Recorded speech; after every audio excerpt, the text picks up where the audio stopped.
Good evening, everyone. Welcome to the Flagler County Board of County Commissioners. This is our regular meeting. It's September 18th, 2023. Would you all please rise and join me as we salute our flag? I pledge allegiance to the flag of the United States of America and to the republic for which it stands, one nation, under God, indivisible, with liberty and justice for all.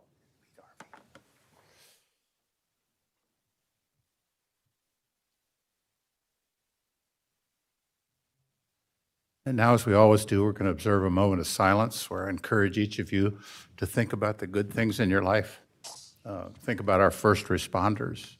Think about the men and women in uniform that protect us and provide our security worldwide. And it's just a good day to be alive. Moment of silence, please.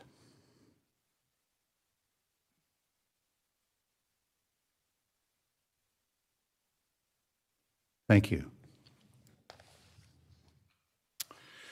We've had a couple additions to the, or modifications to the agenda. On item 7J, we've added the recipient name who's going to get a donation of the bus that we're going to give away. And item 7P, it's a state aid to libraries grant agreement. We've updated the long-range plan. And then on presentations, we've deleted the Parks Master Plan. That will be rescheduled to the second meeting in October. We currently have one vacancy in all our boards and councils. That's on the River to Sea TPO Citizens Advisory Committee. If you'd like to apply for that job or, excuse me, or look up further information on all of our committees, visit our advisory board vacancies page on www.flaglercounty.gov. This position will remain open until it's filled.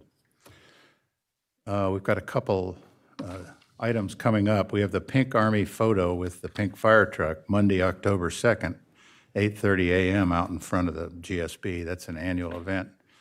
And then our next regular meeting is also on Monday, October 2nd at 9 a.m. So that's good.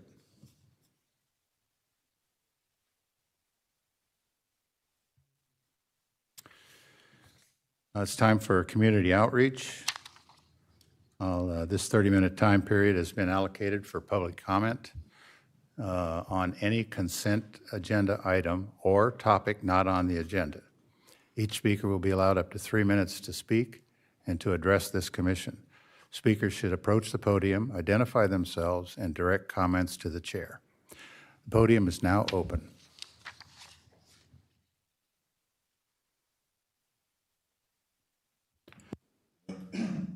Good evening, almost evening. Rick Bellhumer, Flagler Beach. I came to the podium here and asked a couple months ago if there was any schedule on the repairs to or of the Betty Stefflick Boardwalk, and I never heard back from anybody. So, Which boardwalk, Rick? the Betty Stefflick Boardwalk, the portion of it that's closed because there's some bad pilings or something. Yeah, well, I think we got back to you. We put that out for bid, and we don't have a response yet. Nobody, I never. I thought I did it personally. I'm So sorry. I don't have any, no, sir. Okay. All right. I apologize. So I still don't have any news to give my constituents. So if I could get something on that, I'd appreciate it. I think I just did. It's out for, right? RFP? I can send you an email if you'd like. I can send you an email just with a summary of where we're at on that. Okay, that'll work. Just so I got something I can tell the people that use it. I went for a trip out to Princess Place on Sunday, and it reminded me again of something that I brought up for probably 7 or 8 years now. And that's the renovation of the crew quarters over there. It's a very large part of the history of that complex, you know, the Princess Place complex. And it's just rotten into the dirt. So I, again, would ask if there's anything in the works to consider renovating that building. And None that I know of, but we'll get back to you. And if there's anything on the swimming pool, because that's another big part of the history of Princess Place. Thank you. Thank you. Next speaker, please.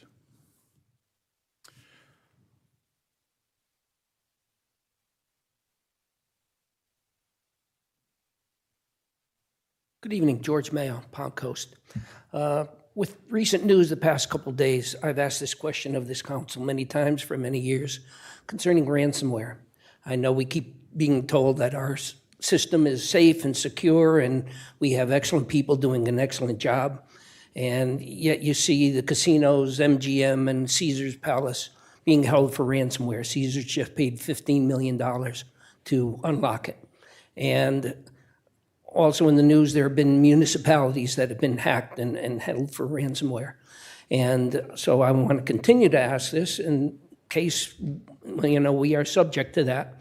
And has the council ever discussed this, whether we would try to fix it on our own, or are we willing to pay a certain amount of ransomware if that's what needs to be done? Thank you. Thank you. Next speaker.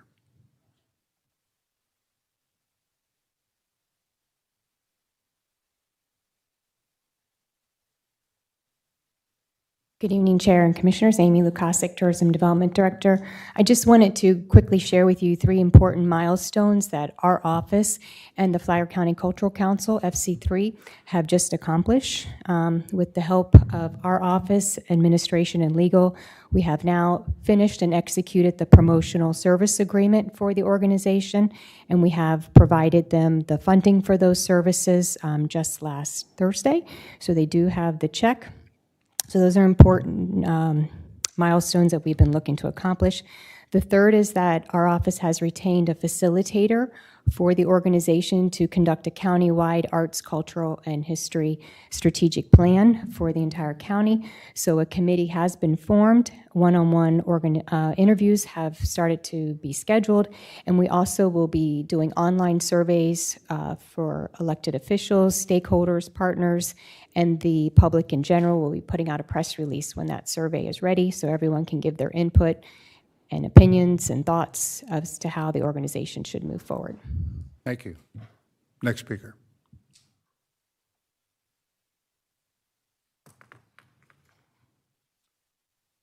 Seeing no one approach, we'll close public comment. 5B, Community Board comments on consent items. Mr. O'Brien?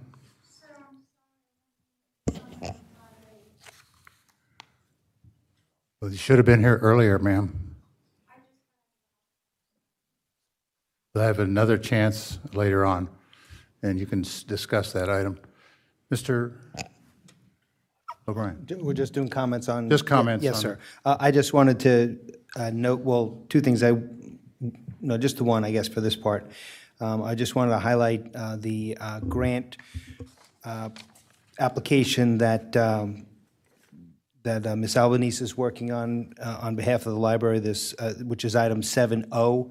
We discussed this at the library. I'm having a mental breakdown there.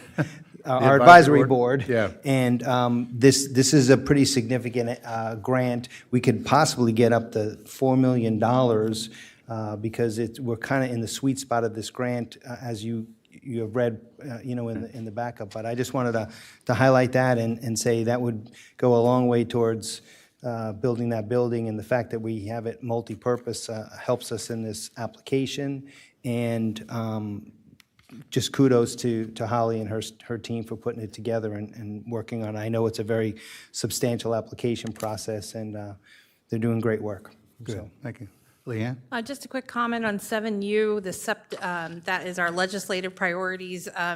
The funding priorities, we asked for septic to sewer conversion for that water treatment expansion. Right. I thought we all, just some tweak of the wording there, it sounds like we're doing it just specifically to a development, but we had really wanted to emphasize that it's commercial development that it would open up for us on US 1. So if we could just Right, yeah, get exactly. them to add that so that they understand that it's an opportunity to have commercial in that, on US 1, that'd be great, if we were all in agreement. Agree. Agree. Yeah. Agree. Andy? No, I just, everything Commissioner O'Brien said on on that library grant, that would be very welcome if we were able to even get close to that grant award, the maximum. be great, That would be awesome. Yeah. Dave? Yes, again, on 7U, which is our consideration of Flagler County 2024 local legislative priorities, as Commissioner just mentioned, I kind of feel that that's a significant enough, even though we have, as a group, have discussed it, I think it's worth having just a short briefing, and I think Holly's ready to do that, just to let the public know, get them out there. We don't really have another time we're going to discuss them before Paul Renner and Travis Hudson get here on the 13th. So I thought it'd be worth at least putting them up, just the one-liners for each, for the funding priorities and the policy priorities. Just a quick briefing on that. Yeah. And Ms. Petito, I have just one add on that 7U also. I think we failed to put in the DAV as a potential user of that building on the health services building. We can certainly either add them in, I think the last time. I met with them today. Okay, we can and talk They after. think we're doing that, so. Okay, All right. we can And definitely reach I've back got out. further to discuss with you today on that. I've got a lot more data on that. Okay. So, okay. All right. So now, is there anything that you'd like pulled for discussion, Mr. Sullivan? No. Mr. Dance? Nothing pulled, but if I could add, if you were looking for other voices on opening public comment, I would be okay with that. I know it's your meeting, but I would be okay with that. We'll see. Leanne? No issues with consent.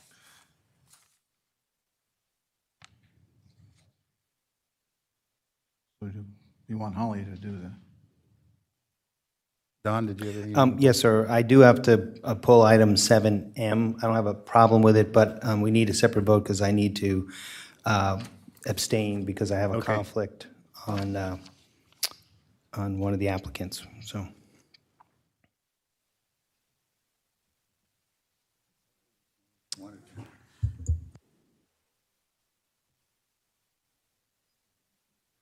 Ms. Yu, what item did you want pulled?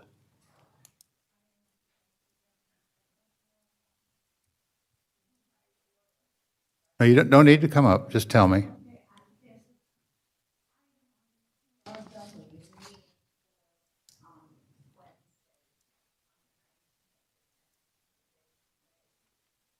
What item do you want pulled? It doesn't sound like an item she wants to speak on. No, what item on the consent agenda did you want to talk about? Okay, well, you can do it at the next public hearing then. Okay, all right.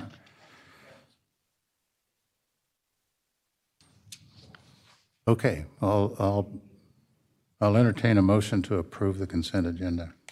Motion to approve consent. With the With the exception of exception. Thank you. 7M, please. 7M. Second. It's been moved and seconded to approve the consent agenda with the exception of 7M. All in favor, say aye. Aye. All opposed, say nay. Hearing none, the motion passes unanimously. So, Mr. Chair, on item 7M, Sir. I just have a conflict. Stephen C. Kenny and Associates is a client of the insurance agency that I'm an employee of. And so just, even though the attorney in the past has told me I didn't have to particularly abstain on this vote, I'm doing it out of an abundance of caution, and I'll file the appropriate Form 8B with the clerk. Very well. Since he can't make the motion, would someone make the motion to approve 7M? Make a motion to approve item 7M, the consideration or approval of requests for statements of qualifications between Flagler County and both contractors, Patriot Response and Stephen Kenny. Second. Been moved and seconded to approve item 7M. All in favor, say aye. Aye. Aye. All opposed, say nay. The motion passes Abstain. 4-0 with one abstention. Mr. O'Brien. Okay. We'll move to general business. Mr. Chairman, Yes. did you want Holly to just do that? Well, we didn't pull that. No, but I asked, Oh, you want to do that now? yeah, just do it now Okay. before we get into the other ones, because we've got. All right, more, sir. so, Ms. Petito, are you able to put up the legislative agenda? Yeah, there they are. Okay, so what's up on the board now are the policy priorities that we are going to ask the Florida legislature to support. And they're pretty much the same every year. They're not in any particular order, but we ask for support for affordable housing, the Florida Transportation of Disadvantaged Program. These are all things that we support year to year, and we'd like the legislature to continue to support. The bottom one probably should be the first one, and that's continue to advocate for home rule authority. As you know, the legislature continues to take away our ability to run the county. So, anything you want to add, Holly, to that? Holly Albanese, Chief of Special Projects Library Director. Just, there's a couple of new ones on there, obviously. We do highlight a lot of the same ones every year, but the amendment we've requested to increase the population levels on statute where they define rural community, because we're very close to falling out of that. And then the other one was the requesting the legislature to look at how they're providing timely reimbursements, especially on grants, over $1 million to assist with cash flow by maybe fronting about 25% of that to help us. So that was a new one as well. Yeah, I just want, Mr. Chairman, on that first one, that really could have some significant impact on the county here if we fall out. Oh, of yeah. The small area. It has to do with funding and grants that you can get. Yeah. We have already met with Senator Hudson, and we did talk about that specifically, and I think he's supportive, so we'll see where that goes. Of course, we have our delegation meeting coming up Right. on October 13th, where you have an opportunity to talk about that again. On the funding priorities, which is the next page. Okay. So I know Commissioner Sullivan wanted me to review this, and there was a question about the first one with the septic to sewer conversion and water treatment expansion, and you wanted to highlight that it's a commercial. So maybe what we can call it is septic to sewer conversion and water treatment expansion along a commercial corridor. Correct. I think it's just about emphasizing that that's an opportunity to add commercial on US 1, you know. Yeah, that's why we're doing it. Right. Right, Tell us right. To take it across Yeah. Route 1. Yeah. Right. To the west side. So did you want some verbiage like that added Well, to it, or you just add- want verbiage in the actual? I think both. It reads right now like we're doing it for a specific development. There are preliminary plans to build a community that'll offer homes, and that's not. Yeah, I mean, we- it's not, you know, Right. it's an opportunity for them, but I think our chief was, hey, this is an opportunity to get commercial on US 1 where it's Yeah. not happening up in the northern Yeah, I region. agree. I We think were- we ought to add commercial into that title. We were originally looking at it from an affordable housing perspective, but we can add the commercial into that one if that's Yeah, what to you'd like. emphasize both, And- that's But right. do you want the actual title emphasized with that? Or you don't care, you just want it in the ask? Yeah, I'm sure he'll ask why we're bringing, why the need for it. I think there needs to be something in the title. Yeah, maybe. Yeah, I'd like to see it in the title. Okay. Do you like that along a commercial corridor? Right, is or there some- opportunity. For yeah. commercial Or commercial, for opportunities. commercial opportunities? Yep. Okay. And was it 5 million or 15 million? I know it was 5 on our last. Originally, we had it at 5 million, but then FGUA came back and gave us more information, and the wastewater side alone will be 10 million. So you add in the water treatment side to that, we're estimating at least another 5 million. So that's why we increased it to 15 million. Now, I know FGUA is going to work with us, and they're going to try to get some grants too as well, but that's why we increased that ask to 15 million to cover what, was indicated by FGUA. And Mr. Chairman? Yes. And we also remember we had that one question hanging, whether or not we were going to say anything about Old Kings Road, the intersections, and we weren't going to do it if we couldn't start the conversation with Volusia County, Right. for both ends. So I take it we weren't able to do that because it's not on here. No, we But we that was a didn't. question we had there at the. Yeah, it's not on the list. Right. Certainly something we can That's look it. at for next year. I think that's going to take more time than we had this year with our compressed timeline. And I think the other one that you wanted to talk about was the Public Health and Social Service Project. Right. And I know that the last time we talked, we weren't including DAV because of their requirements and everything, because they wanted a separate building. Now, I don't know if that has changed. I No, have they not don't. They would spoken like, to them. they would like to be part of this project, Okay. and they need 5,000 square feet. So That's going to increase that amount, that 20 million. we need to talk. Yep. Okay, so we need We to. need to work on that before we submit it, I think. Yeah, You know, we can we do that can. tomorrow or But that. after this meeting Right, today. yeah, because between the health department and the social service entity, they were looking for 28,000 square feet. So now you add 5 to that, that's 32,000. That will increase that 20 million significantly. Yep. So I'll have to change that, plus the verbiage in the actual ask. Yeah. Well, just so you know, they've already been to Mr. Renner and said they're joining our effort. So, Okay, okay, but we can talk about it after the meeting. right, okay. They did an end run. Was there any other item that you wanted to discuss on this?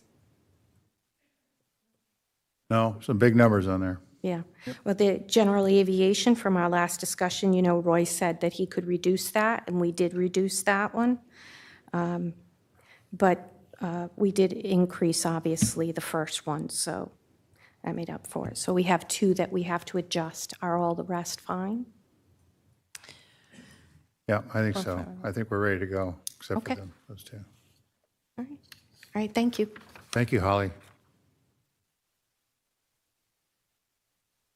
Ms. Sullivan, do you have anything else you wanted to add to that? No. Okay, good. On to general business. Item 8A, presentation of public school facility planning interlocal agreement annual report for review and comment. It's requested by Mr. Sean Moylan and Mr. Adam Mengel, Growth Management Director.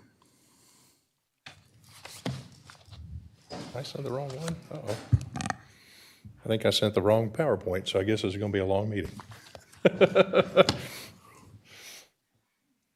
Was that today's?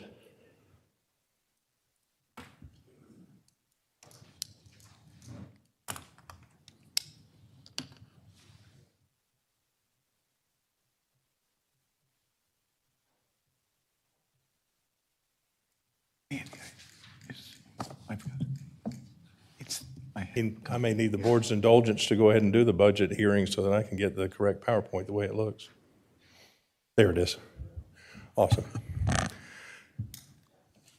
Created a few slides here that talks about where we were at. Adam Mengel, Growth Management Director, and Sean Moylan, Deputy County Attorney, will both be giving a brief presentation on this.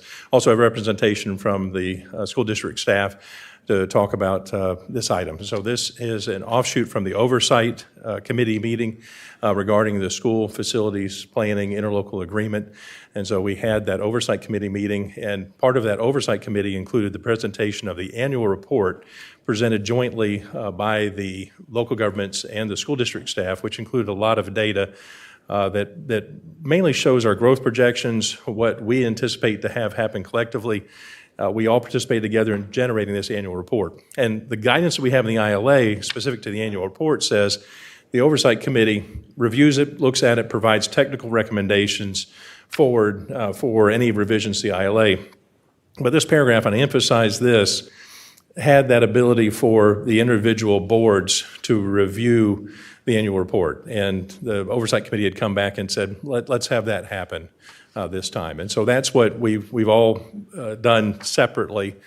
Since the Oversight Committee, we've each agended the annual report for this presentation. We have that complete annual report in your packet so that you all had an opportunity to look at it. And as the ILA calls for your review and comment. And so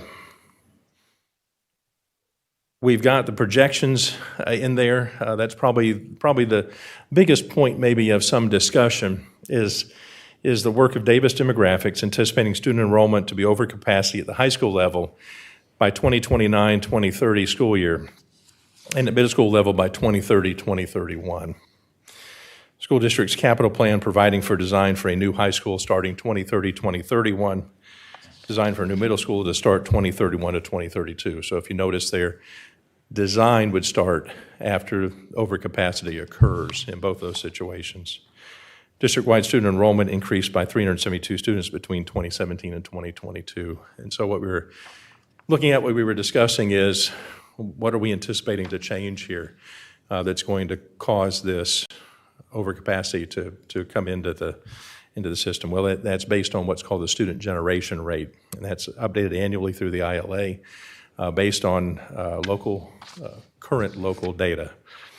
And that student generation rates, what we anticipate, we use it in planning terms for students that are expected to live in a new residence. And so what we saw from 2021 to 2022, not only a different company that's doing the calculations, but what this mainly shows us is that we're anticipating that there will be a higher generation rate. There'll be more students that'll be entering the school system based on those dwellings, so that 0.239 is what we're anticipating now for single-family residential. So basically, what does that work out to be? 24 new students for every 100 homes that will be resulting from any, and that's again for estimating purposes. It's not how it necessarily actually works. If there's an age restriction that's adopted, that's something different. But that's where the mitigation will generate with these. You have two kinds of mitigation that we have still: impact fees that we adopted, and those are still ongoing. They have that inflation or increase clause that you remember, that we were over the 500 students, that it would go up automatically, and that's going to continue now. I think we're after our first year, I think we had 3 more years of that, because I think it was at a 4-year time span with that. And we also have proportionate share mitigation. So long as we are at a classification of over occupancy, basically, where we have overcapacity in any one of those grade levels, there will still be the proportionate share mitigation that will be paid by developers. And so you can see there, 2022 revenues, about $9.5 million in impact fees and $1.4 million in proportionate share mitigation for 2022. And so that's what came to the school district. My portion of the presentation, I want to conclude with our recommendation that the Board of County Commissioners review the annual report and provide any comments back. We do anticipate that the Oversight Committee then will meet again with those comments in hand, and then we'll revisit any changes that need to be made to the ILA at that time. Sean, did you have anything you wanted to add to it? No, I don't have a presentation. I can answer any questions if there are any, and I know the school district's team is here as well. Are we comfortable with the growth in the student body? Are we comfortable with that? Because that's the issue. It always comes up. Yeah, Mr. Chairman, Andy and I are on that. I know you two. And so we all have a couple of comments. Go ahead. No, that's the question. Are we comfortable with that? If you guys are comfortable with that. We each have to speak for ourselves. This report is a little bit of, this is where we are at this point. We still have another ILA meeting coming where we would kind of make decisions of where we're going. So the reason I probably will support this report, for us to support it, is it's a requirement that we be provided this report to the ILA in order to complete this cycle's work. And as far as numbers go, I think there are still lingering questions about just how many students are we going to have in the schools. Every time the Davis, is it Davis? Yes, sir. The Davis report comes in, they keep saying there's going to be these increases. But it hasn't happened. It just simply hasn't happened. The school enrollment, there are many new reasons for that. For instance, legislation that the state passed this past year gives more people the opportunity to get out of the school system with vouchers. And so you have that problem. And you have the whole problem of people educating their students at home, homeschooling. all those work on the other side of things. And this community is not exactly a mecca for young families coming. We're still, we tend to be an older population. So I guess the question is, I think we're doing the right thing. We're going to see if the impact fees that we agreed to and the concurrency and all that is based on if we see a rise of 500 students in any particular year, we'd increase. It hasn't happened yet. We're still waiting. I believe they told us. I don't know if that's in yet. It's in October. We were supposed to get those numbers. But so October's far, when they count it, yeah. yeah, that hasn't occurred. So I think this particular report, I have no problem with pushing that forward and accepting it because it's part of the deal to get to the next step.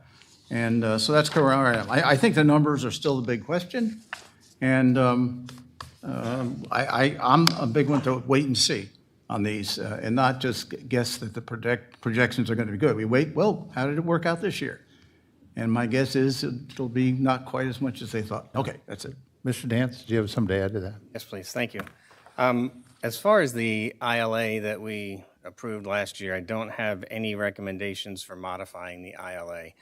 But there are 3 items that I would like clarification from the district so that when we reconvene, that these can be explained. The student generation rate needs to be for single-family, multifamily, and mobile home. We're missing the mobile home component. And the way the student generation rate is calculated is not consistent with the ILA.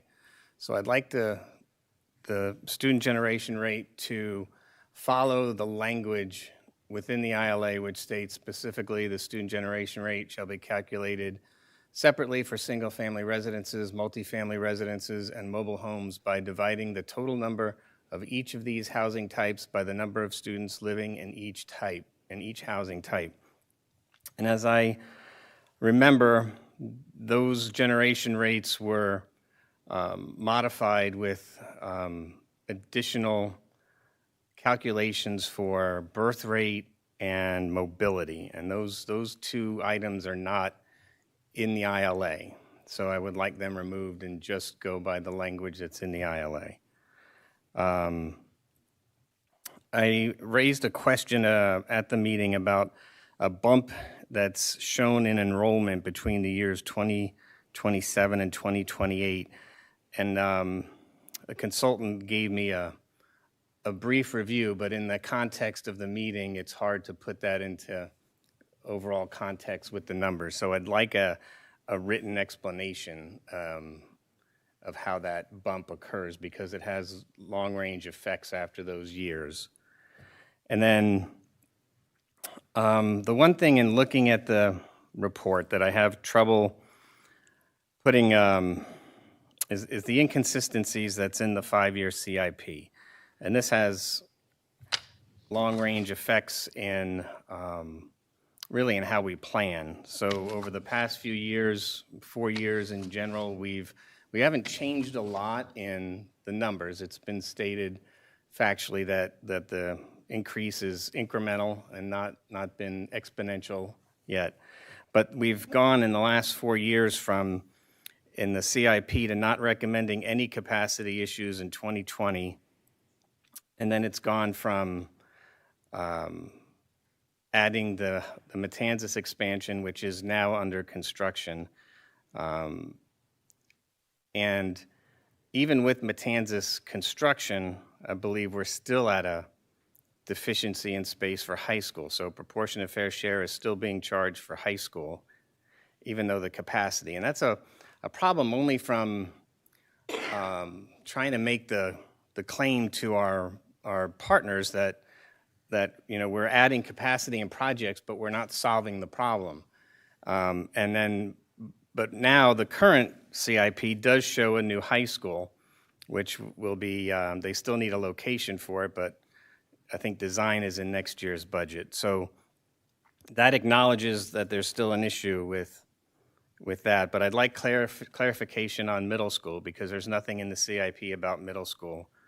And I may have missed it at the meeting, but I know that was the other touch point of capacity issues because the school district moved sixth grade into the middle school, and I was under the assumption that was another problematic point, but it's not in the CIP to be addressed. So those three issues, if you agree to pass those along for clarification, we'll take those up at the next meeting. But I don't have any changes to the original ILA. And that's, we're holding to the ILA that we agreed to Right. a year and a half ago. So I really think there are issues, still significant issues involved, but this particular report, given what Andy has said, I think is okay at this point. Yeah, those are good questions. That student generation rate always Yep. befuddles me, the way they do that. Okay. Anything else? Okay, thank you, Adam. Do we need a motion to move that? No? Okay. I don't think we need a motion. You were just reporting to us. Yeah, I thought we had to We don't have to say prove that anything. to move the report forward, we had to agree to that. I thought that's what we agreed to at the meeting. No, they were just a report to us, that's all. If you'd like to say something, I mean. There's a couple of people here from the group. I thought that the reason that was being briefed to each of the boards was for the board now to support, we're the reps on the board, but to expand the support for the ILA Oversight Committee 2023 annual report. To accept it, I think, would be what we would do. No, the object of this was a briefing on the annual report and for us to provide any comments, Right. and we did that.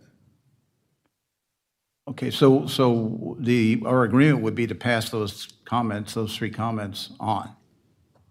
Right. We did that. And we have concurrence, I guess, it's up to you. Yeah. Okay. Okay, All right. thank you. Thank you, Adam. Item 8B, quasi-judicial, consideration of access easement and county property utilization agreement, 6420 State Road 100 East. The owner is BIA Development LLC and GJEOV FL100 LLC. This is quasi-judicial, so I'll have to ask if you've received any outside communications on this. Mr. O'Brien. No, sir. Ms. Pennington. No, sir. Mr. Dance. No, sir. Mr. Sullivan. No. And I've received none. Adam? Thank you, Mr. Chairman. The graphic that you're seeing here is an aerial. On the right-hand side, east side, you can see the bit of Colbert Lane, and then the developed parcel on the south side of Moody Boulevard, south side of State Road 100, is the storage operation that we have that's in the county. And this is a project that's been ongoing for several years now. It started out in 2020. It is in the city of Palm Coast. It has received all of its development approvals, site plan approvals through the city. What we have is we have this strip of land, approximately 24 feet wide, that's in between the right-of-way and the parcels to the north. And you may recall we've had a few of these that have come in, and the way we treat them is initially we were treating them with a license. A license could be revoked at any time without a whole lot of justification by the county.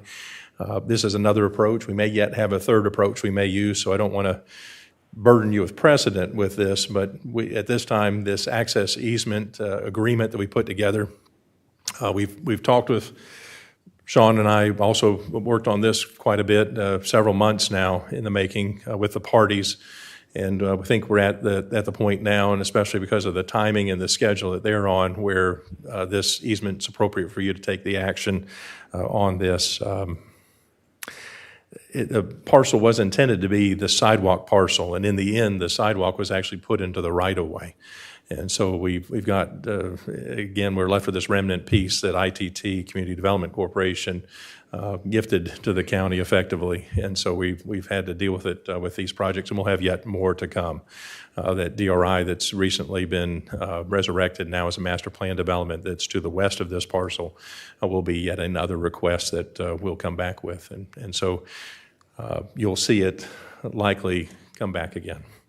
Here's the two graphics. This is I think this is the westernmost of the two access easements, and this gives you some specificity of what we're talking about, the amount, the size of the parcel, that L2 and L3 being about 20 feet to give you some idea of scale. So this is one of the driveways. And then, let's see, to switch to the other one. This is the other one. This should be the easterly one, I believe. Again, that L2 and L4, in this graphic being about 20 feet wide. And so it gives you some idea of scale there with this and how this orients with the right-of-way and then the parcel to the north. Staff recommendation is that the Board of County Commissioners approve the access easement and county property utilization agreement. And both Mr. Moylan and I can answer any questions you have on this. Thank you, Mr. Chairman. Is that second easement wide enough? It's I think it's a secondary access. This one, I think, was their primary. And so that if I'm recalling from the overall graphic, this was not to be the principal access. So I think the short answer is yes. And I didn't want to burden you all with the site plan. I didn't want to get you into the site plan approval that's already happened at the city, but they have reviewed it and they've approved it with what we've been provided here. Any questions, commissioners? No. All right, I'll entertain a motion. Motion to approve the access easement and utilization agreement. Second. It's been moved and seconded. Open up to public comment. Anybody in the public wish to comment on this easement? Seeing no one approach, I'll bring it back to the board. All in favor, say aye. Aye. Aye. All opposed, say nay. Hearing none, the motion passes unanimously.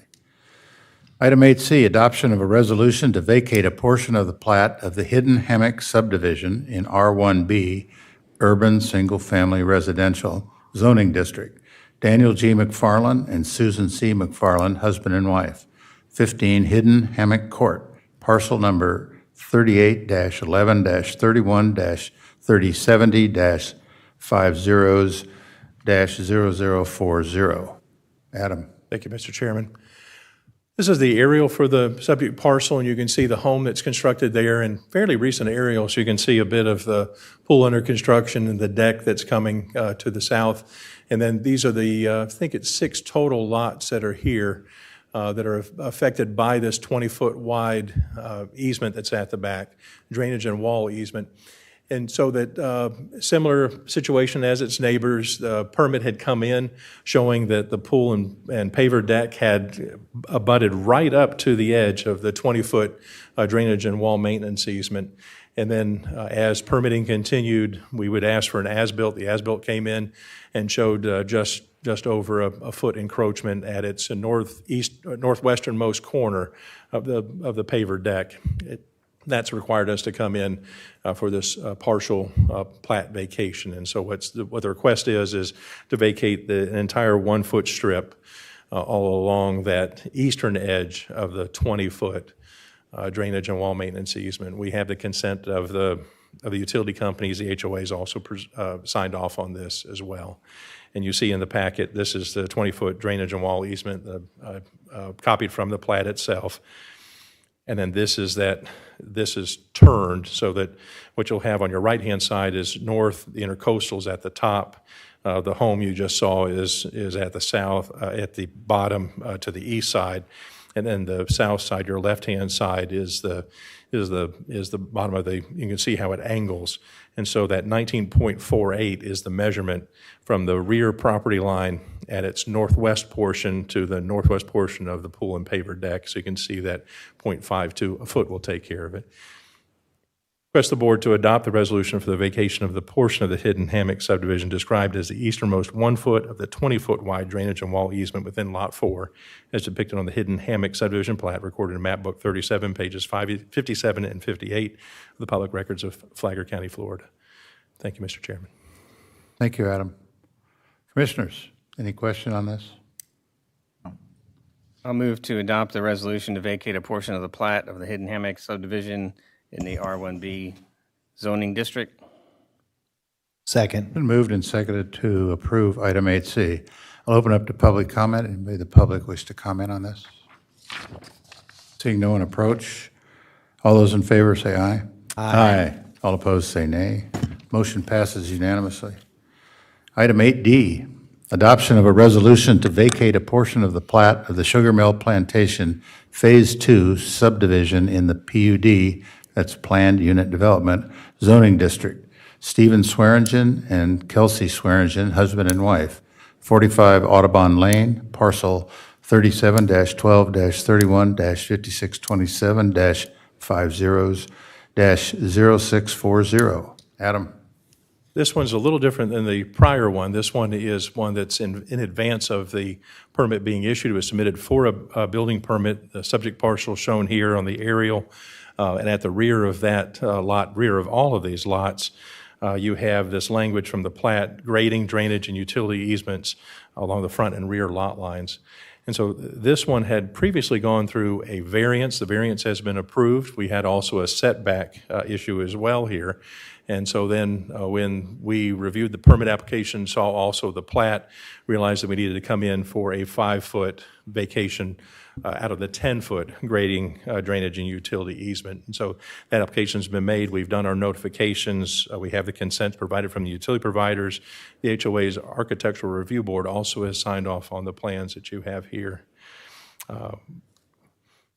Detail from that, and just for the record, there is a drainage easement between 64 and 65. We believe there is a pipe that's there. This vacation does not affect that drainage easement. It only affects the 5-foot that's across the rear. It does not affect that side, so that we're only vacating the 5-foot portion of the rear, nothing to do with the side drainage easement. That remains intact. And this is just for lot 64? Yes, sir. Doesn't extend the whole distance? No, sir. And this excerpt from the building permit submittal that came in as a before-the-fact request, this shows the 5-foot setback to the rear. Would not affect any others, does not serve as a precedent in the way we review these. Each one of them is reviewed on its own. So this contractor has a more accurate tape measure because it was caught up front. Yes, sir. Okay, just checking. Staff's recommendation requests the board adopt the resolution for the vacation of the portion of the Sugar Mill Plantation Phase 2 subdivision described as the westernmost 5 feet of the 10-foot wide grading, drainage, and utility easement located within Lot 64 as depicted on the Sugar Mill Plantation Phase 2 subdivision plat. It's recorded in Map Book 30, pages 18 and 19 of the Public Records of Flagler County, Florida. Thank you, board. Thank you, Adam. Commissioners, any questions? It's just refreshing we get somebody to ask us for approval. Approval. Right. Instead of just doing it. Before they actually do.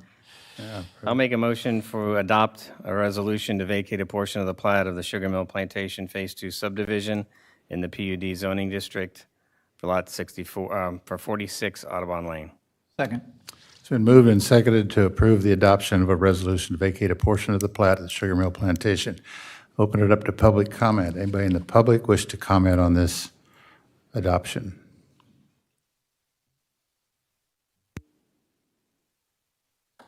Good evening, George Mayhew, Palm Coast. Adam just said this doesn't set a precedent, but is this something that we're going to look forward to? Somebody moves in and said, oh, it's wetlands, it's green space.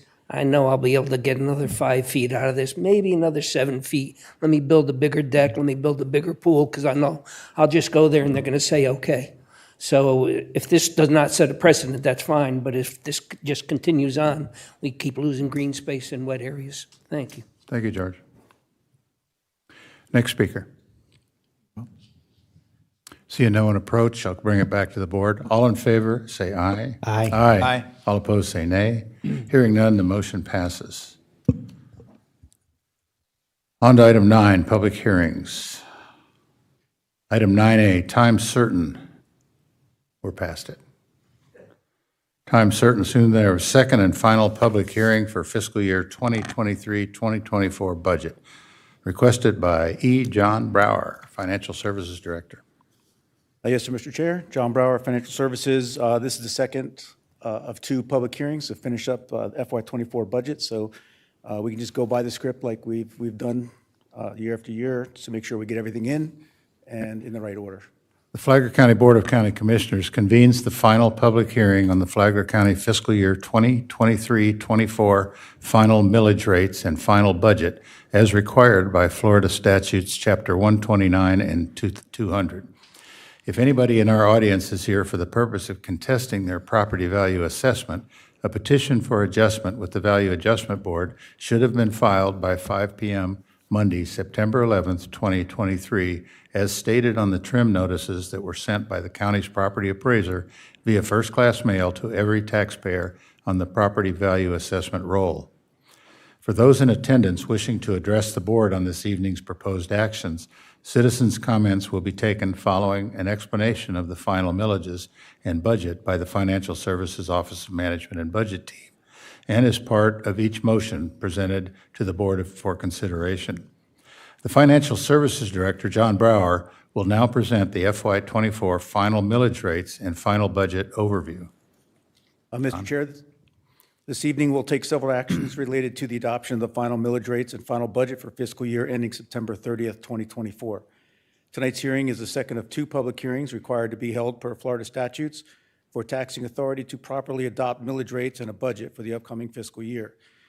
To begin, the Florida Department of Revenue has determined that Flagler County should combine the millage rate for the general countywide levy, proposed to be 7.9297 for FY24, and the portion of the voter-approved millage used for the environmentally sensitive land operating expenses, proposed to be 0.1250 mils, for the purpose of calculating the county's total operating millage and the applicable rolled-back rate. Rolled-back rate is generally defined as the millage rate which, exclusive of new construction, additions to structures, and a few other specific categories, will provide the same ad valorem tax revenue for each taxing authority as it was levied during the prior year. For the fiscal year 2024 final budget, the aggregate proposed operating millage for Flagler County's Board of County Commissioners countywide levy is 8.0547 mils, which is 8.46% greater than the rolled back rate of 7.4265 mils. When current year proposed aggregate millage rates exceed the calculated aggregate rolled back millage rate, the trim process in conjunction with Florida Statute 200.065 requires that a notice of tax increase be advertised. To that end, the required notice, budget, and meeting information was properly advertised within the Daytona Beach News Journal on Thursday, September 14th, 2023. This increase is necessary to fund the operations, obligations, and mission of the county and our constitutional officers during the 2024 fiscal year. Mr. Chair, the total final budget for fiscal year 2023-24 is presented within this agenda's backup as the Schedule A. The total of $287,038,539 is identical to the tentative budget ultimately adopted by the board during the first public hearing held on September 6th, 2023 within these chambers. In the interest of transparency, the Schedule A lists the adopted tentative budget and shows under the adjustments to tentative column that no changes have occurred. The FY24 final budget is shown immediately after. We're happy to answer any questions pertaining to the budget before you at this time. Are there any general comments from the board? No. I would now like to invite citizens to comment on the overall fiscal 2023-24 final millage rates and final budget as just presented. As a reminder, there will be an opportunity for the public to discuss millage rates and the budget specifically as their respective resolutions are presented later in this proceeding. Please come forward to the podium if you wish to address the board. We do request that each speaker limit his or her comments to 3 minutes. The hearing will continue until everyone wishing to address the commission on this topic has had an opportunity to speak. Thank you. Good evening. Jane Gentile, 22-year resident here. I have some terrible problems with the budget here. I'm looking at our property taxes, and I am looking at the property taxes on, right next to us is a 19-acre vacant parcel that is going to be subject to rezone for 517 units. This parcel pays $91 in taxes. This parcel has frontage that was just mowed by the county that probably costs more than $91. All the properties along Old Dixie Highway are getting taxed for nothing, while those of us who live in Plantation Bay, I'm paying $3,400 a year for less than an acre. Now we have $91, and they want to rezone for 517 units, and we're supposed to pay a tax increase. Then we have the county attorney's budget. 3 years ago, he should have fought to remove the old hotel across the street that the 517 units are going to look at. That old hotel should be knocked down 3 years ago any attorney, I'm giving this to Dave Sullivan, any attorney should file for a warrant, for a summary judgment. Maybe the 517 kids for Dave Sullivan can have a place to play. This is absolutely disgusting. We have a sign ordinance here that says any sign that's been abandoned after 90 days has to be removed. Across the street from Plantation Bay, there's a hotel. Al Hadid told one of the commissioners, these people are very rich, although they never paid their $5,000 property taxes until June 9th, 2023. Well, we have to borrow money to pay taxes on our property that's not even a third, it's over a third of an acre. Abandoned signs. There's a sign, I took a picture yesterday. It's been there for over years. Hotel and restaurant coming soon. And Heidi is running around working with plans for parks for everybody else. Take that land, knock it down, make a park. Make a park. There's no park in that area for anybody. There's a pizza place, there's a restaurant. The restaurant owns acreage they don't want to build because of the crap. Abandoned sign. A sign cannot be there for 90 days. You have a sign there for over a year and a half. Hotel coming soon. Al Hadid gets $956,000 a year, and he outsources every single lawsuit. Thank you, Ms. Hughes. Thank you very much. Time is up. Next speaker. Thank you, I'm sorry, I didn't mean to go over.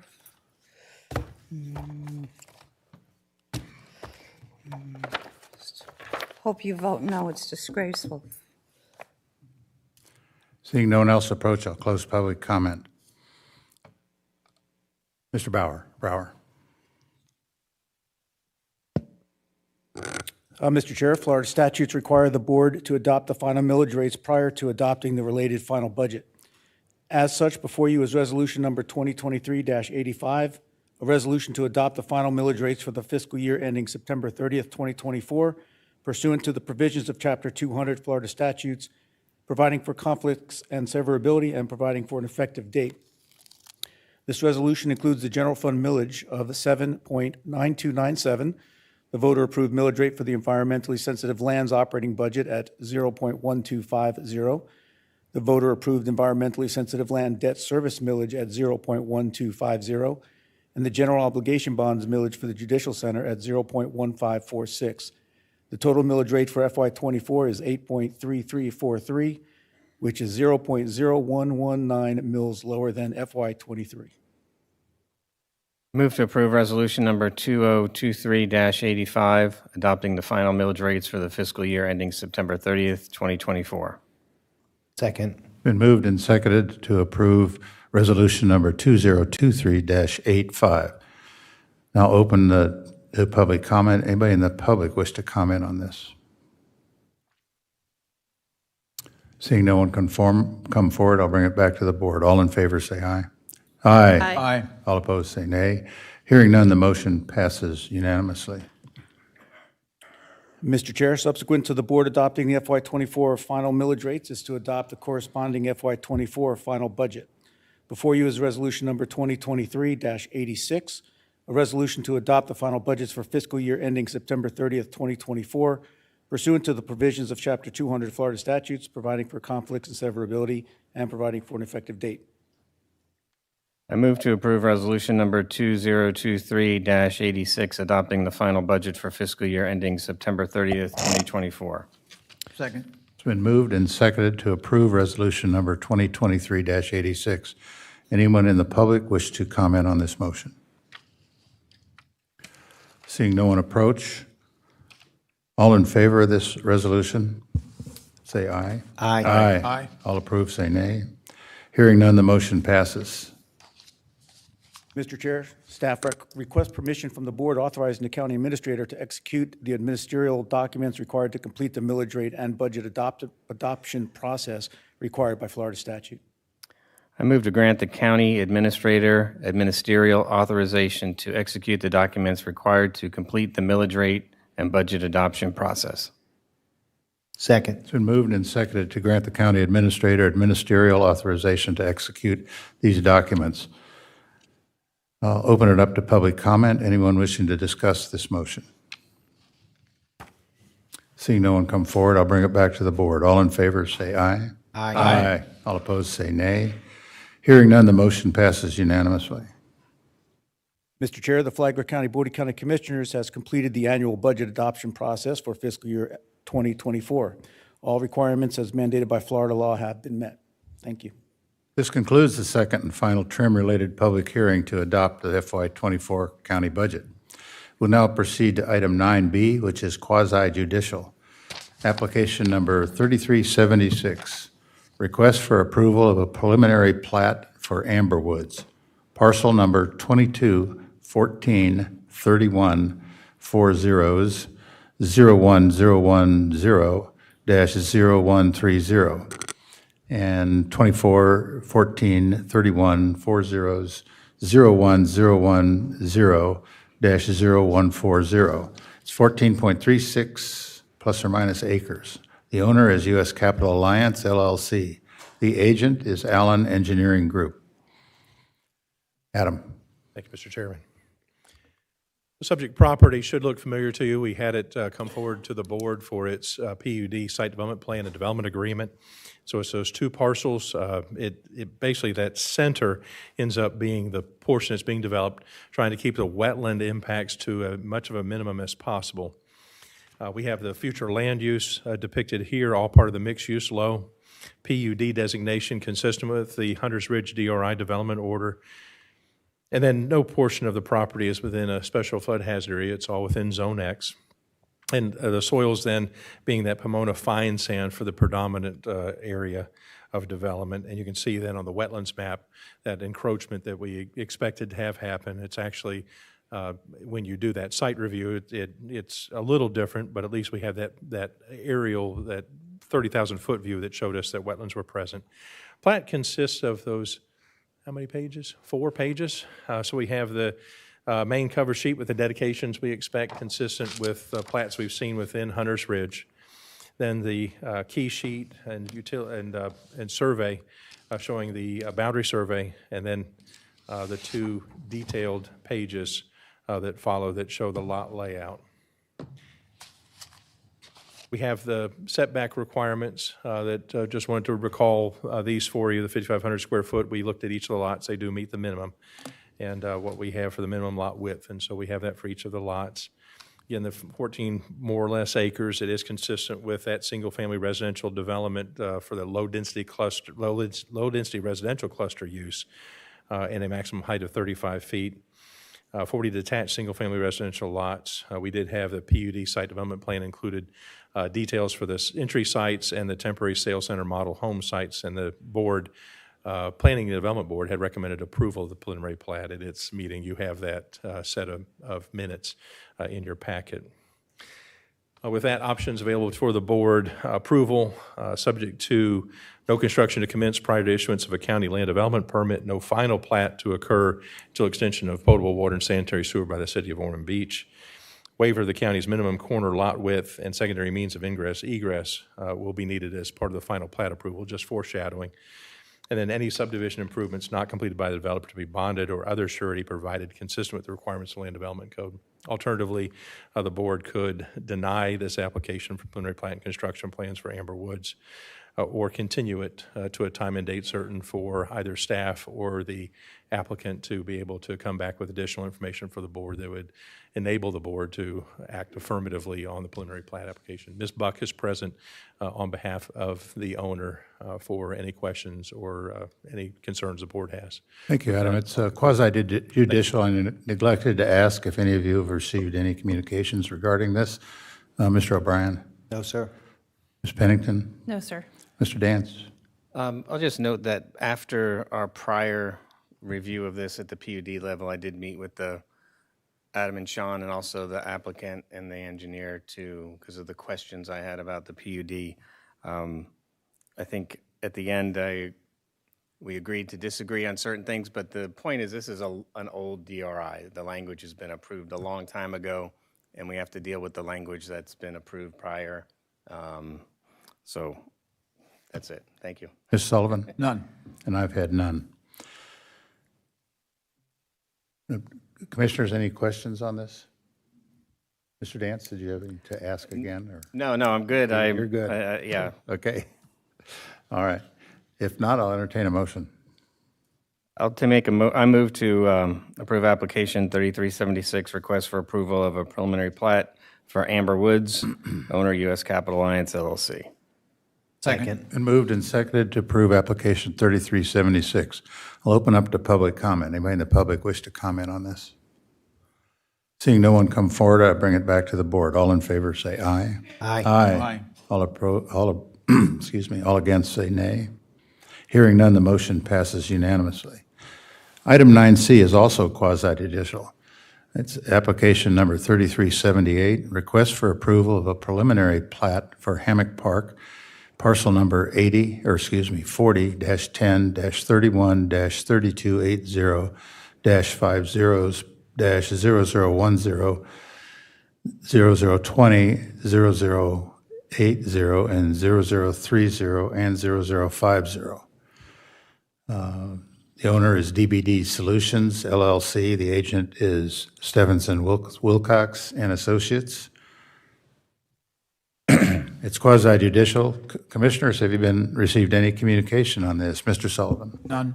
No. Mr. Dance? Mr. Pennington? No. Mr. No, O'Brien? sir. And I have received none. Adam? This also will look familiar to you because we had this come forward for a PUD review a few months back. And so this is the 6 lots within the former Hammock Commercial Park that's being redesignated for a residential PUD consisting of 19 eventual lots. Goodness, we went right through that pretty quick. Let's see if I can get back to it. Got it. Got a quick trigger thumb right now. And so that has the changes that we had done, and then our no consideration with the flood zone or with any wetlands, 19 lots total proposed. We did have the board action that the PUD included the index tree survey submittal requirement can coincide with the submittal of the preliminary plat. You have that as part of your packet. No real surprises there. We do expect the most significant trees to be closer to A1A, and that's what I think we see for the most part with that index tree survey. The Hammock Park plat consists of those 2 pages, cover sheet, and then the lot layout that's shown here. Won't be a lot of commercial, correction, there won't be a lot of development that'll happen here as part of your subdivision improvements because they're already in place. So there will be those water and sewer extensions that will happen, but you already have the road in place. You have the drainage pretty much already there. It's roadside catch basins that are present, and so your authorization here with the preliminary plat enables them to move forward with that limited amount of infrastructure they will be doing. That's the tree survey piece that we saw. Did it again. And so here's our site development requirements again from the PUD approval that, just so you can recall that 9,800 square foot lot size, and we've looked at those and they all meet that minimum. Options available for the board would be approval, and similar to the previous item, no construction to commence prior to issuance of a land development permit, no final plat approval in this case until water and sewer is provided by the City of Palm Coast. Waiver of the secondary means of emergency ingress and egress requirement be needed as part of the final plat approval, just in case. We may have that eventual access that will be provided through the recreation dog part access through to Cinnamon Beach to the north, but I think the waiver is appropriate here. And any subdivision improvements not completed by the developer to be bonded or other surety provided consistent with the requirements of the Land Development Code. Other options then, you could deny this request for the preliminary plat or continue it to a time and date certain to allow staff and the applicant to be able to come back with any questions you have. Jim, Kristen, and Dan are all present for any questions you may have from them. And I'll await questions as well. Thank you very much. Mr. Chairman, just had one. My internet went down. By the time I got to this today, my internet went down. And also, I seem to remember a commercial lot towards the front of this in something that I saw originally, but I guess I'm confused. You know, as I say, I didn't get to go through it. But out towards the front, out towards, I guess that's, A1A, I thought one of those or 2 of those lots were possibly commercial, and it doesn't show that now, so I'm. We did have that before. We had all all six were intended for commercial when it was, Hammock Commercial Park, and so you had that. But I think what you're thinking of is that one to the north. Let me see if I can go back to the aerial. It's okay if it's not there anymore. That was the development just to the north, where you're right, there was. Yes. Yeah, remember that? Yeah. Okay. On that picture right there, on that diagram, Yes, sir. and this is just something I should know, but I don't remember. You have to provide this passageway that goes to the next property, and then that's got that zigzag passageway. Why do we do that? I don't think any of us particularly like that. It was an attempt to meet the requirement in our land development code, a great intent, another well-intended regulatory consideration, but then maybe not the best of execution, where you wanted to have cross-access easements provided between commercial uses. And with this being a commercial plat, the plat to the north, Cinnamon Grove, having the two lots developing commercial, we wanted to have that cross-access. So the idea was you'd be able to go from one to another without going back out onto A1A. Right. Best of intentions. That zigzag wasn't the hindsight, and I do anticipate at some point, I don't want to get too ahead of my skis, but that owner, I think, is going to come in on that piece and vacate that zigzag off of that plat. Right. So the precedent you may see, that's going to be yet another request for partial plat vacation to get that Well, it makes zigzag sense off if- of that. Since this is no longer commercial. Correct. that Yes, we sir. don't have to do that. No. Yep, I got it. Thank you. Thank you. Any other questions, commissioners? Chair. Yes, sir. I'm sorry I didn't bring this up earlier, Adam, when I was looking at everything. No problem. But on the Hammock Park plat, which is page, let's see, after the title block page, it's the second page. The tract for the buffers is 30 feet, because you can tell by the 31.22 dimension. But the next page with the tree survey has a 40-foot scenic corridor buffer. So we have inconsistent buffers. I mean, I'll take the 40, We like I 40. think that's a typo. but I don't know what was written. Now I'm confused as to what was written in the PUD, which is what we have to adhere to. I think Dan may be able to talk about that, but I think there may have been an intent to, was that a side easement maybe, or because you have a side setback also that's there, but I think that may have just been a. Come on up. Come on up here, Come on please. Please come up here. We have to be able to record it, identify who's talking. Kristen Gregory, DBD Solutions owner, and it originally started out before, I think it was something that you guys gave us originally, that we asked for 30 feet and came and we made altercations to the actual plat. We made those lots bigger in the back, and we made that zigzag. There's a piece in the center that you can't see. It's like after lot 4, and we put a green space there. Right. Also to adhere to making more green space throughout. And we also lost our commercial property up front in order to make the lots larger. So as the minimum requirement is 50 feet, these lots start at 60 feet and some are 85. So what, the question is, what's the front? 30, 30 feet? yes. Okay. And we added some things though before. It's been 30 feet through all the approvals. It just has to be consistent with the PUD, so I'll refer to Sean to find the language. It should say in the PUD 30. Okay. 30's good, 40's better. 30's good. It's got some other good things in here though. Right. Okay. Any other questions, commissioners? None. Thank you. I'll entertain a motion. I'll leave that for somebody else. You want me to do Well, it? I can do No, it. no, no. We're talking about item 9C, which is Make a motion. application 33, want me to do it? or- You got it. 3378, request for approval of a preliminary plat for Hammock Park, parcel number 4010313280 500010, and some more numbers, 02000AO, 0030, and 0050, 7.2 acres, owner DBD Solutions. That's the motion. Second. Been moved and seconded to approve item 9C, application number 3378. I'll open it up to public comment. Anybody in the public wish to comment on this? Seeing no one approach, I'll bring it back to the board. All in favor, say aye. Aye. Aye. All opposed, say nay. Hearing none, the motion passes. Thank you. You're welcome. Item 9D is also quasi-judicial. Application number 3381, request for approval of a PUD, Planned Unit Development, Site Development Plan for Woodside at Ormond Station. It's parcel number 21-14-31-0000-0110-0000, 21.236 plus or minus acres.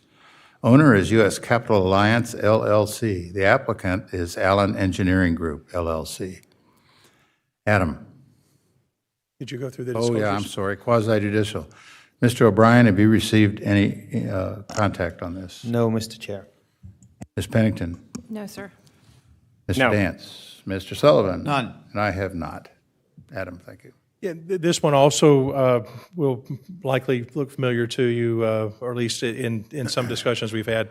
So, and this one will be forthcoming also for its next step, so that this time's PUD site development plan. We just recently had the preliminary plat, and so if you can imagine, and you'll see it here on the next details, that pond that you see in the center of that blue, just to the west side of that, to the left side of that is the area that's now known as Woodside. To the right side of that is a predominantly wet area, part of that floodway that runs through and you can see it here in greater detail. The conservation, the green that we have shows that area of the creek that runs through, generally from the northwest to the southeast. And so we're within that area designated mixed-use low, with the PUD zoning in place. And then no portion of this is part of the special flood hazard area, and our soils, goodness again, are all good soils for the areas that are intended for development. The areas that are being avoided with the wetlands are being excluded from this, and they have the poorer, more depressional soil type. And then just what we would imagine with that presence of the wetlands, we do have that wetland delineation from the National Wetlands Inventory that shows those on the east side adjacent to the creek bed. And the site development plan consists of 5 sheets along with the detail that we have that we've been adding for the model units. And so we've got these sheets showing general lot layout, meeting our requirements for open space, showing pedestrian access. You can see those crosswalks that have been added now. That's result of prior review that you had done on Amberwood. So we've got those across Airport Road that then link into the multi-use path that's on the north side running along the northwest side of Airport Road. And so this subdivision being a little different, you have the 2 points of access. We won't have a waiver on this one. You'll have no waiver required. And so then you see this area of wetlands that are off to the side that are being preserved. There are still some portions of wetland impacts that are here. This detail within your packet in the PUD site development plan is your utility plan that shows the utility details for those that wanted to see this.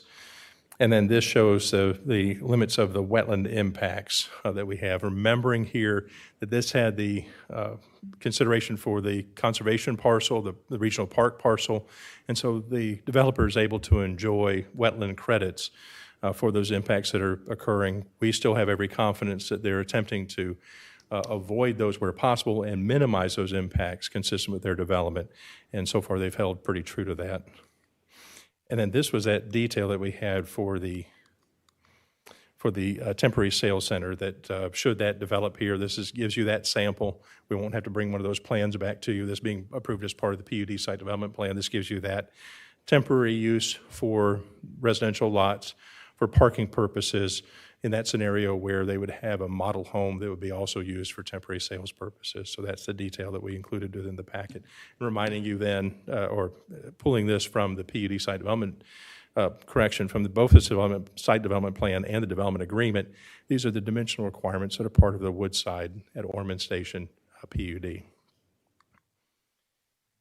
21 plus or minus acres. We've got the review happening now for the PUD site development plan, the wetland impacts that I mentioned that were included in your packet.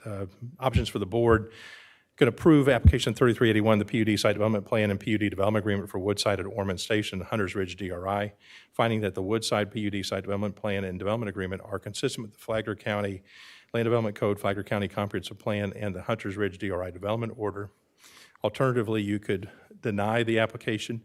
That would be based on a finding that the Woodside PUD site development plan and development agreement is not consistent with one of those documents. Or you could continue this to a time and date certain to allow staff or the applicant to come back and address any questions or concerns that you have. That, Mr. Chairman, I'll close. Ms. Buck is present for any questions you have for the developer. Water runoff, water management. Where is it? Everything's happening into that stormwater pond here, and then you've got this other pond. So you've got those two ponds, the 24-hour, 25-year minimums that are there. Ultimate outfall is going to happen to that east side, and that will go on further points further to the south and east. And so that once those pop out in the case of a major storm event, everything's going to be heading towards the southeast. Towards that green hatched area? Is that Towards that green hatch area. Is that going to be a collection point for? You'll have some wetlands there that are effectively being recharged, but more than anything else, it's going to go sheet flow off of that area, and then it'll go on into that creek, and then further to the southeast. I remember, I don't think there's any. I don't have the construction drawings here with this. We did have them as part of a preliminary plat. You're going to see those. I don't remember seeing. I think you can see a bit. If you look at where... Aren't there houses just to the no, sir. west? No, sir. On this one, remember where that... Go back to the aerial here. So the lighter gray, kind of green pond that you see there in the center of this parcel, the development area that you're seeing as part of this PD and the preliminary plat is all happening to the south and west of that. So you have an area here that's to the south. Nothing's proposed. To the east of this, there won't be anything there because the east is a wetland area. How about south? South, I think was that. I think that's part of the park. Yeah, there's a parkland that's in Volusia County. Okay. All right. Any other comments, questions? Just I have one. Well, go. Mr. Sullivan, go ahead. Yeah, again, I wasn't able to look at this. Is that essentially flat, that whole area there, or is there any significant elevation changes which could cause the water, movement? Not. I think when you get more or less, it's flat. I think you do see on the when you're there, it's going to have this. Generally, it's all flowing from the northwest to the southeast, and so everything's got this kind of slope. It's not enough to pick up on, and so you do have. I wanted to point out on this graphic, in between the green hatch and that stormwater pond number 2, you can see a rectangle that's gray that's in that elevation, that area where you can see the contours. That's that the should overflow. That should be where it pops out, and then it's going to feed that wetland. Then it's going to go on down. Okay. And so, the reason why we do the ponds is because everything's flat. I mean, you got to be able to dig that out. You got to have the stormwater go there. So you're going to have some fill that's going to happen here in order to make everything drain. I'm kind of wondering, like, all the slabs for these houses will all end up being about the same height. They will, and so remember our requirement that we're in a flood zone. We're at 1 foot above the base flood. This one, I think we wrote it out where it's not 2 feet above the 1 foot above the 100-year, so that, or 1 foot above the crown of the adjacent roadway, whichever is higher is what we have. So, okay. Mr. Dance, have we gotten to a PUD with 35-foot lots previously? I think we had in ICI. I think we had some, but I think those were. Now I'm thinking about it, I think they may have been attached units that. Yeah, I think the concern is detached 35-foot lots that we haven't. I mean, I'm not even getting graphics on what this is going to look like from a street view. We reached 40-foot in radians, and that seems to be the new minimum, but we keep going down, So pretty soon, we're going to have, storage, right? Storage containers instead of homes. But I'm just I'm concerned. I have a question about the price range for these as well. I saw that the AC, all the accessory structures and equipment's not allowed in the 5-foot setback. So those are the main things. I mean, I'm just not sure I'm ready to. I know this is a planned community. There's a lot of amenities, but it's still kind of spread out. So I'll have the applicant talk about the lots. Kimberly Buck with the Allen Engineering Group, 880 Airport Road, Ormond Beach. We have a 35-foot width as a minimum shown. However, every one of these lots is really 40 feet. It fits their 30-foot product. And so, in all reality, it's designed as a 40-foot wide development. However, keep in mind also that the density on this, we really aren't meeting. I think this is the one where we had to drop to low density when it's set up as median. So, we're the 40-foot lot product on these in this area. We did preserve a lot of the wetlands, and again, we're not meeting density yet. And this is, as Commissioner Dance indicated, this is a large DRI development, and it is geared towards a variety of housing types. And so, the kind of villa-type style on this development is what we're after. Thankfully, we can zoom into the documents now and see those dimensions. So, yeah, I think there's a couple of the pie-shaped ones that go a little bit under 40, but the rest of them are 40. And And I think our intent was at the setback line that they would meet the 40 feet, so that it was a, developable lot with their 30-foot wide product. One of my, I guess because some of them are smaller, you don't want to adjust the PUD language, just leave it as it is. Okay. yeah, one of my fears in a development like that is that all you're going to see is rooftops, driveways, and streets. And there's no room for trees, there's no room for a lot of vegetation. And to me, that speaks of water runoff. Water is hard surfaces, and water's going to run off on a heavy rain.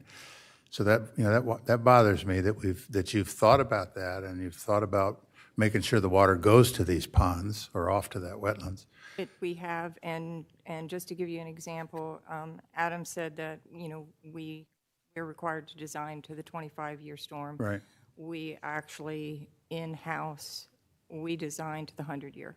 I am not comfortable with designing any less than that. Yeah. And all of our inlet structures in the road are above that 100-year elevation, and then the houses are probably a good 18 inches to 2 feet above that. So we do have some, conservative design to make sure that there is no issues out here with flooding or anything. And, the ponds right now actually meet or exceed the criteria. You're going to have curbs and drains? Yep. Absolutely. Okay, that's good. No, I appreciate that. I think that's good of you to do that. Thank you. Any other questions? Good, thank you. Okay. Anything else? I'll entertain a motion. I'll move to approve application 3381, request for approval of a PUD, site development plan for Woodside at Ormond Station, owner U.S. Capital Alliance. Second. Been moved and seconded to approve application number 3381. I'll open it up to public comment. Anybody in the public wish to comment on this? Yes, George. George Mail, Palm Coast. You've already approved it, so this is after the fact, I guess. My question is, with this, I keep hearing we're trying to minimize impacts where possible. There's a wetland impact You just said it's going to be all pavement. Where's the water going to run? I think I heard it. I think it's supposed to be 40. It says 35, but it's really 40. Well, what you put down on paper, if it's 35, it says 35. And they're going by the 100-year flood. Now, how many storms have we had since I've been here in 12 years? And you see on the news, oh, that's the 100-year storm. Well, that was 5 years ago. And then again, another 2 years, oh, that's a 100-year storm. So the ratio and the rationale for saying it's a 100-year storm ought to be coming down the spectrum a little bit. I wish you had continued this. You had enough questions. Mr. Dance had enough questions about this. And I just think we just keep going down this path. Just keep putting them up, and whatever they want, we'll put it in. Whatever they want, yeah, it's okay. I don't like it. In wetland impacts, well, we're trying to do this where possible. There's too many where possibles, and I think, but it's been approved. But I just think going forward, we should keep some of this in mind. Thank you. Thank you, George. Next speaker. Seeing no one approach, I'll close public comment. All in favor of approving application 3381, say aye. Aye. Aye. Aye. All opposed, say nay. Nay. Hearing, motion passes 4-1. Thank you. County Administrator. Thank you. I really only have one thing. I just wanted to share with the public and the board, if you haven't seen the email, Florida Department of Transportation will be holding a virtual public hearing on the District 5 5-year work plan. It is an online virtual meeting, so it is running Monday, October 16th through Friday, October 20th. There is an option for an in-person open house at the District 5 office. It's going to be Tuesday, October 17th, and that's going to be from 3 to 5:30. If anybody's needing more information, they can certainly contact our office or the District 5 office in DeLand. So just want to share that with the public, and that concludes my report. Thank you. County Attorney. Yes, Mr. Chair, I just wanted to follow up on the Hammock Park plat, preliminary plat that you just approved. The PUD ordinance, which you asked about, it does provide for a 30-foot buffer on A1A, so the plat was consistent with the zoning. Thank you. Next is community outreach. This 30-minute time period has been allocated for public comment for items not on the agenda. Each speaker will be allowed up to 3 minutes to address the commission. Speakers should approach the podium, identify themselves, and direct comments to the chair.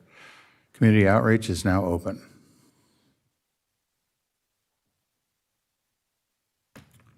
Thank you for waiting.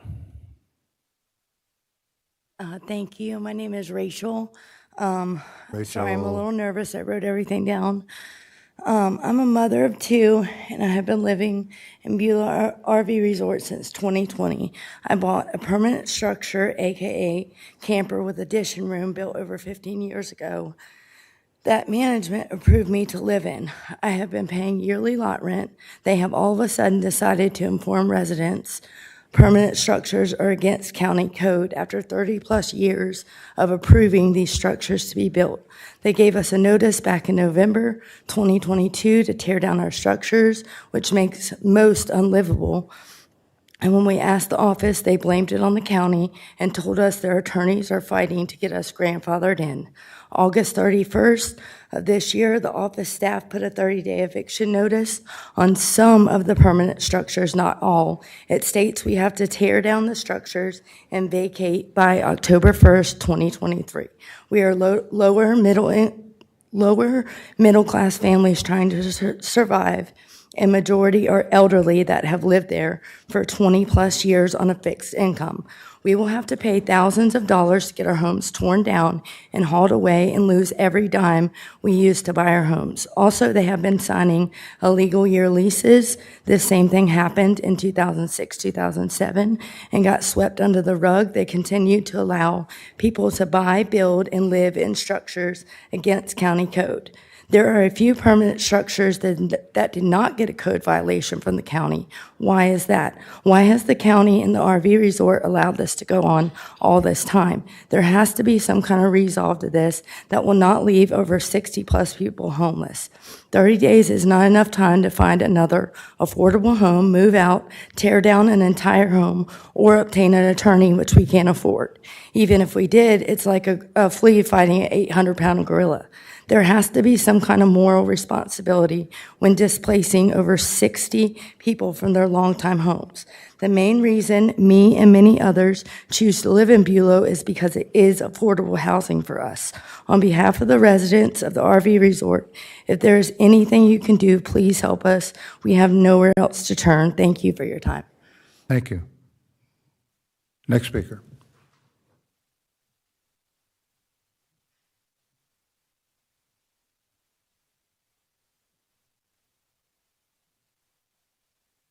Commissioners, hi, my name is Terry Dixon. I'm the one that sent that lengthy email to you. Is it safe to assume that everybody read it? Okay, all right, well, I appreciate that. As Rachel said, I mean, she pretty much said everything that I want to say, but one thing that struck a chord with me, Mr. Dance, was your comment earlier about it's nice to be asked first. I played by the rules, and I'm one of the people affected. I requested from Bulow to be approved for an addition, and I was. Now, a year later, I'm asked to have it torn down or removed from the property at a cost to me, a very high cost. And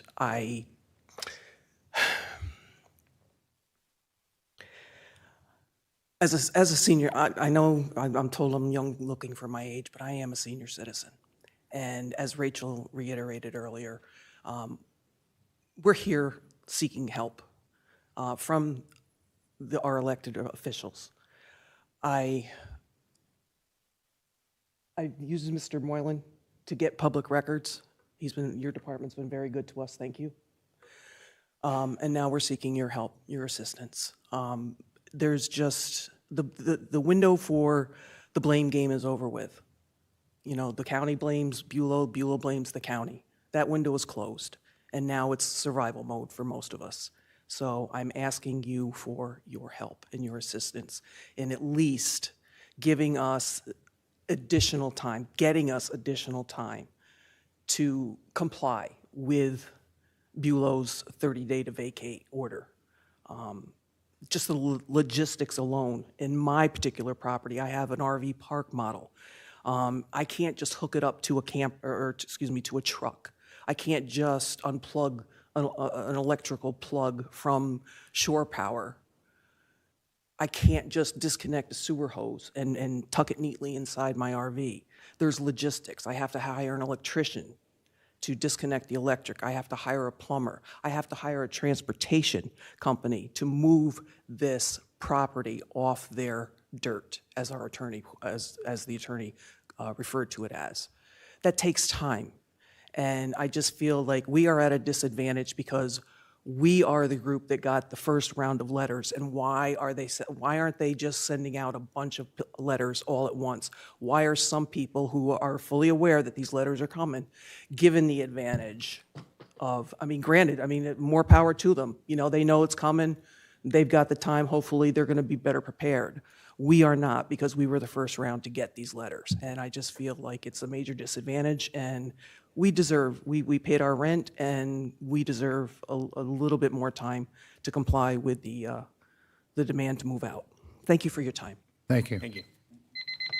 Next speaker.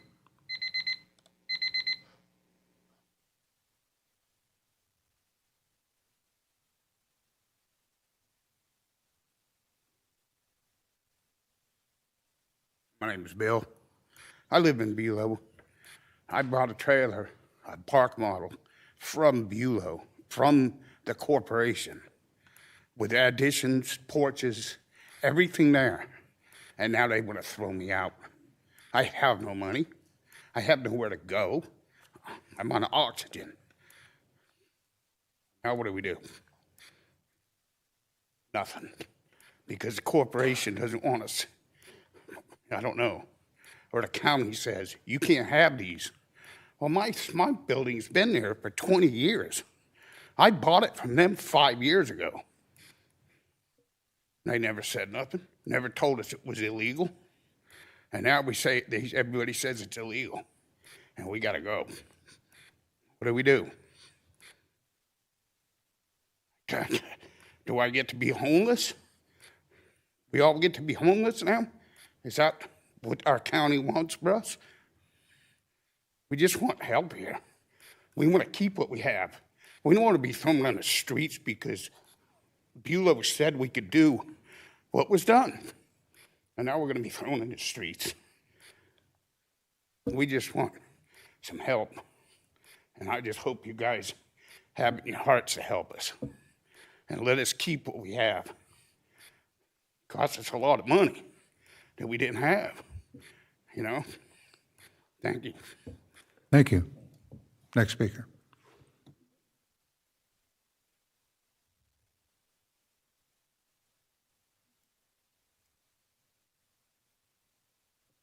George? George Mayo, Palm Coast. Going forward, 7U that you had tonight on the consent agenda about the legislative priorities, I wish going forward that you could have it printed out what they are so the public could see on the agenda, and or have somebody like Mr. Sullivan, Commissioner, automatically asked to have it pulled so that it can be discussed. You could put it up on the screen so that all the public can see what your priorities are. Just looking at it was a little vague. I didn't realize what it was until everything was approved. So let the public know the good that you are doing. And considering what's on there, home rule was the last priority. Home rule won't cost us anything in the discussion with our representatives. I've asked this. Every legislative session goes on, home rule gets eroded a little bit more, a little bit more, a little bit more, until your jobs will just show up and whatever. So I hope you can move home rule up on the priorities list. It doesn't cost you any money to do that, or just make sure you have a good discussion with our representatives. Again, something else, I hope you can help these people out. It sounds like a dire position. When I was on my way down to Daytona last week, I noticed on the side, all of a sudden, right off US 1, Yonge Boulevard, there was a little section where somebody put in tiny homes. I'm going to say they were probably 15 by 15. It was almost a driveway pulled in. There were like 5 or 6 on one side, 5 or 6 on the other. But there were people outside, there were people living in it, and they seemed content and happy. I've asked this before. We have developers here that are very willing to build $400,000, $500,000, $600,000 homes. And that's good for a lot of people, but it's not good for some people. Is there some property that the Flagler County might have, and I've asked this of the city also, going forward, ask some developer to come in and give tax rebates and or permit rebates and say, give them a piece of property, let them put up a bunch of these tiny homes for people like this that they can survive and live in peacefully and happily. They don't need much more than that, and it would benefit everybody. I know the developer can make some money. He's not going to make as much he makes on a $500,000 house, but that isn't the point. The point is to help people. We keep talking about workforce housing. We need it, but nothing's being done. The developer that was here said they're putting up 1,200 square foot homes. Now that's fairly small, but when asked, they didn't give a price range of what that was going to be. And probably that's out of the price range for people who are looking for basic housing. So going forward, you can ask a developer, hey, can you help us out here? We'll give you this property. Can you do this? Et cetera, et cetera. So I'm going forward. I hope that's something we could look into. Thank you, George. Have a good day. Next speaker.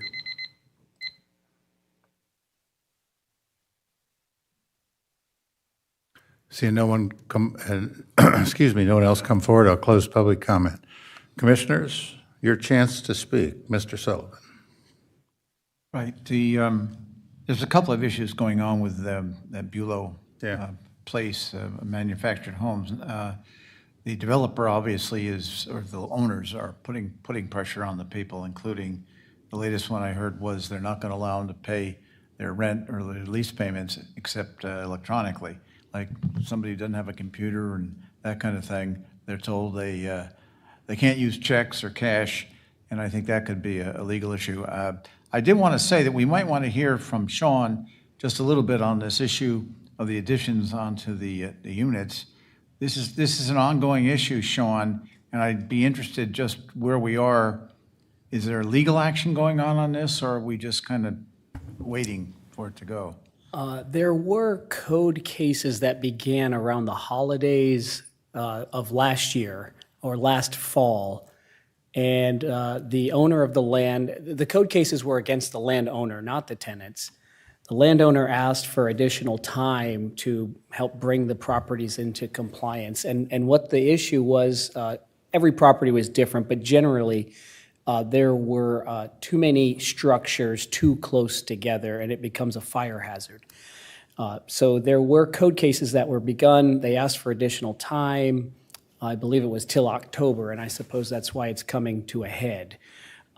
Since that time, we have not had a lot of communication from the landowner, and so we were just waiting to see if they made progress on bringing things into compliance.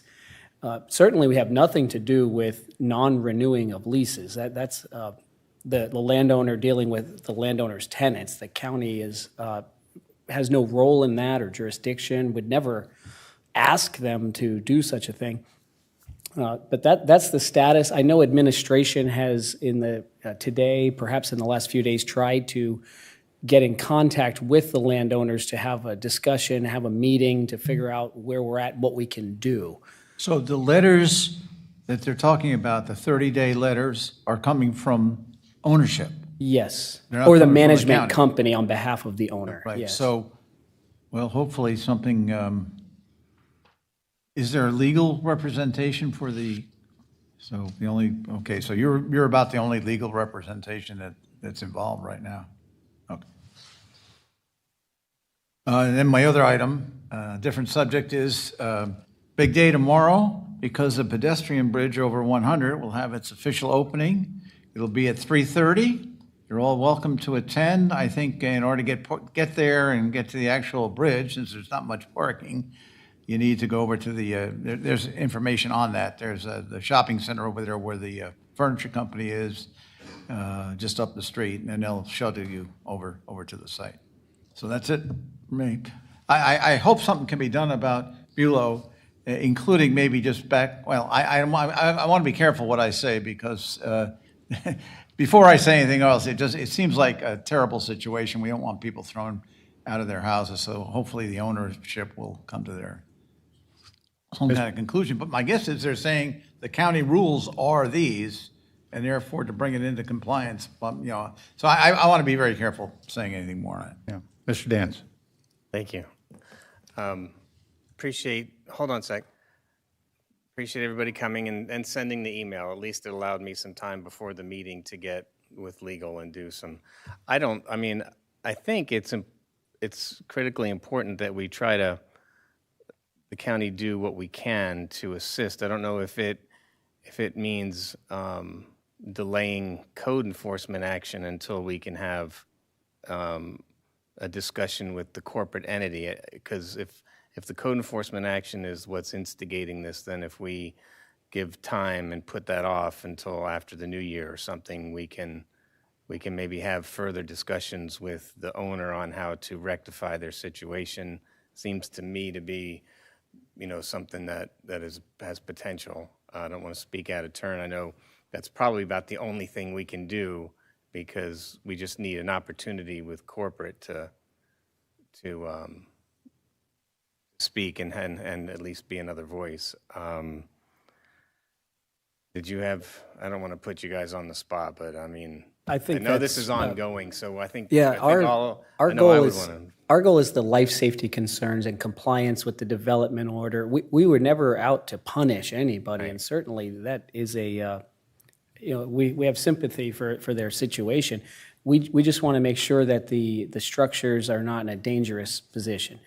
So we've reached out, I think, as late as this afternoon to try to get in touch with the landowners, or the management company, to open up that conversation. And certainly we will ask them to please not throw people on the street because of this. Yeah, it seems way overly reactive, drastic to give people their notice just because the the ownership is responsible for giving them permission to do those things that weren't in compliance.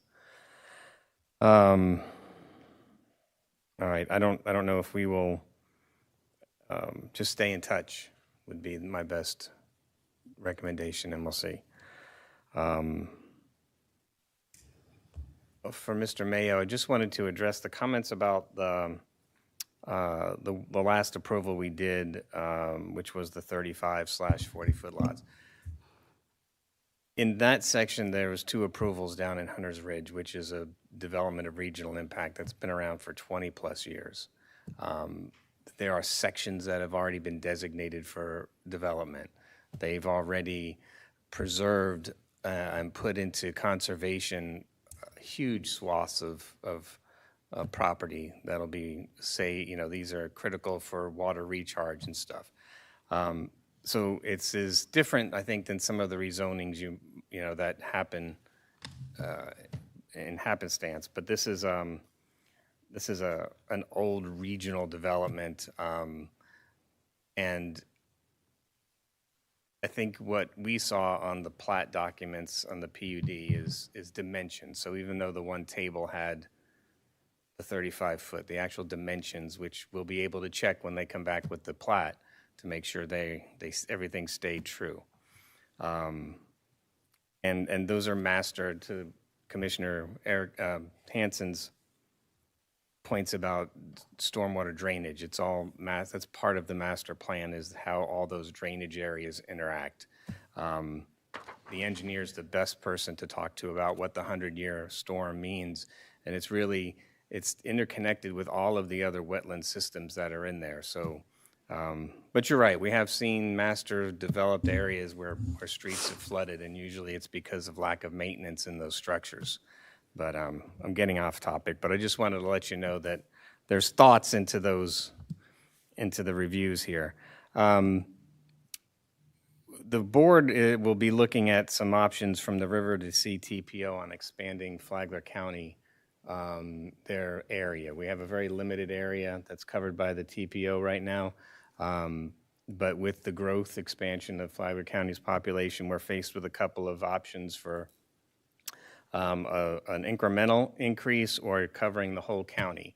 So staff is looking at that, which is the best option for us moving forward. It'll come quickly to us for review, but just wanted to keep everybody heads up on that. And also to Mr. Mayo's question about affordable housing, the county has adopted an affordable housing ordinance.